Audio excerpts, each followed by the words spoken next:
حضرت زید بن عبداللہ اپنے باغ کو پانی دے رہے تھے تو کسی نے جا کے بتایا کہ حضور کا وصال ہو گیا۔ انہوں نے ایسے ہاتھ اٹھا لیے اور کہا اللہم اذہب بصری حتی لا ارا بعد حبیبی محمد احدا، اے اللہ مجھے اندھا کر دے، میری آنکھوں کی بینائی اچک لے۔ یہ آنکھیں رکھی ہی اس لیے تھیں کہ تیرے محبوب کو دیکھتا تھا، اب حضور چلے گئے ہیں تو میں نے ان چراغوں کا کیا کرنا ہے۔ حضرت حسان بن ثابت نے جو اس وقت اشعار کہے، کہتے ہیں کاش کہ کوئی کالا سانپ مجھے ڈنگ مار جاتا اور میں دوسری سانس نہ لیتا۔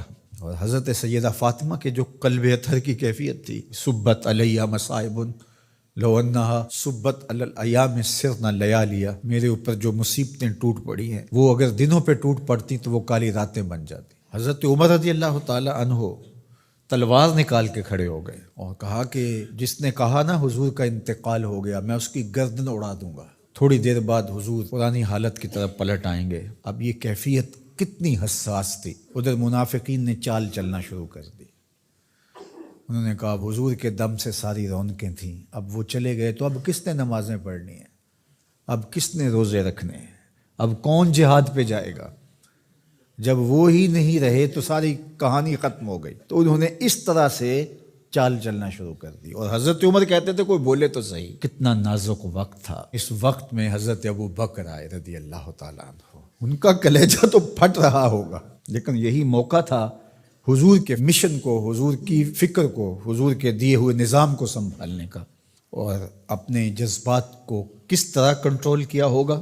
اپنے آپ کو پوری طرح سنبھال کر کے لوگوں میں آئے اور دیکھا کہ لوگ جمع ہیں اور حضرت عمر رضی اللہ تعالیٰ عنہ غصے میں تلوار لہرا رہے ہیں۔ خبردار اگر کسی نے کہا کہ حضور کا انتقال ہو گیا تو آپ ایک اونچی جگہ پہ کھڑے ہوئے، لوگوں کو متوجہ کیا۔ حضرت صدیق اکبر رضی اللہ تعالیٰ عنہ کا اس وقت کا جو خطبہ ہے، اس نے اس وقت اسلام کو سنبھالا جب منافق بڑی باریک چال چل رہے تھے۔ اب حضرت ابو بکر آئے اور کھڑے ہوئے، کہا لوگو مجھے بتاؤ تم اللہ کی عبادت کرتے تھے یا رسول اللہ کی عبادت کرتے تھے؟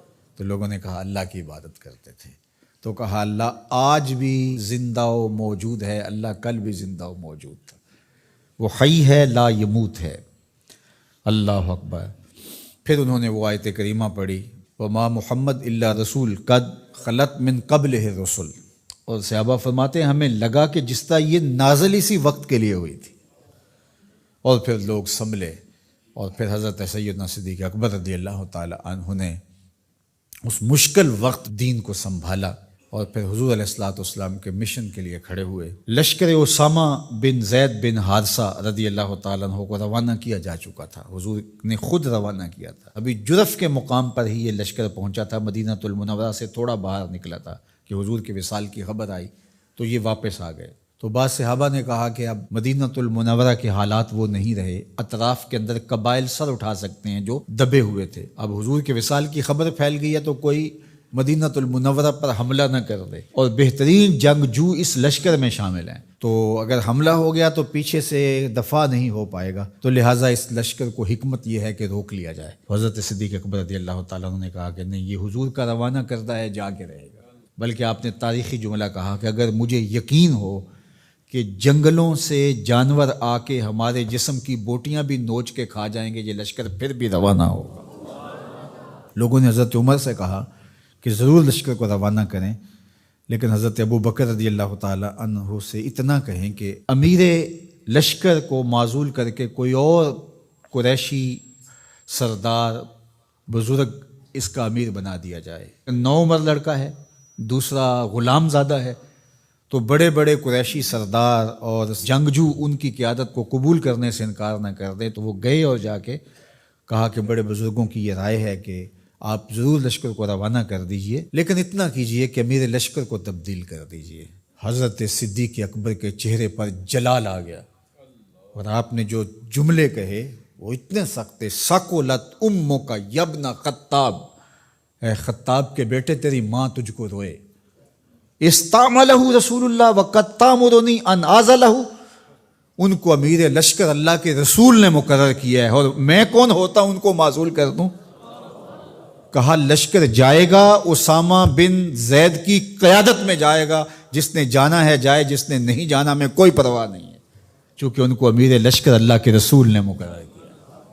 اللہ اکبر۔ پھر جب لشکر اسامہ کو روانہ کیا حضرت صدیق اکبر نے تو حضرت اسامہ کے گھوڑے کی باک اپنے ہاتھوں سے پکڑی اور اسامہ کو اوپر سوار کیا رضی اللہ تعالیٰ عنہ کو، اور نیچے ساتھ پیدل چلے، اللہ اکبر، اور ساتھ یہ کہتے جاتے تھے اسامہ تو وہ ہے جس کو میرے رسول نے مقرر کیا ہے۔ اور پھر یہ لشکر کامیاب اور بامراد ہو کے لوٹا۔ تو یہ سیدنا صدیق اکبر رضی اللہ تعالیٰ عنہ کا حضور علیہ السلام کے فیصلوں کو من و عن قبول کرنے کا جذبہ تھا، جس انداز سے انہوں نے حضور علیہ السلام کی فکر پہ پہرا دیا، حضور کی تعلیمات کو اجاگر کیا اور حضور کے فرمان کو حرف آخر سمجھا، اور اس کے بعد انہوں نے اپنی رائے کو وہاں فنا کر دیا۔ صلح حدیبیہ کا موقع آیا تو 1400 اصحاب تھے، قریش نے کہا ہم عمرہ نہیں کرنے دیں گے، تو وہاں سے ایک معاہدے کے ذریعے واپس آنا ہوا۔ تو حضرت عمر نے کہا ابو بکر ہم دب کے صلح کیوں کریں، صلح کی شرائط تو برابر کی ہونی چاہیے۔ تو حضرت ابو بکر صدیق کا صرف ایک لفظ دیکھیے، انہوں نے کہا عمر کیا یہ صلح نامہ حضور نے قبول کیا ہے؟ کہا کیا ہے۔ کہا ہوا رسول اللہ، کہا وہ اللہ کے رسول ہے۔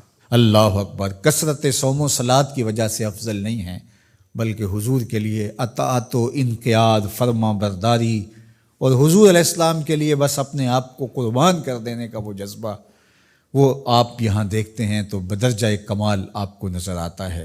فرمایا کہ میں اللہ کے علاوہ اگر کسی کو خلیل بناتا تو وہ ابو بکر کو بناتا، لیکن میرا خلیل اللہ ہے۔ اللہ اکبر، امن الناس بر مولائے ما، کلیم اول سینائے ما، ہستیو کشت ملت راچو ابر، ثانیے اسنین و غار و بدر و قبر۔ دیکھیے کہاں کہاں حضور کی قربت۔ یہ شک ہووی تے چل مدینے، یہ شک ہووی تے آ تک لے جوڑ مزاراں دا بن یار نبی دیاں یار۔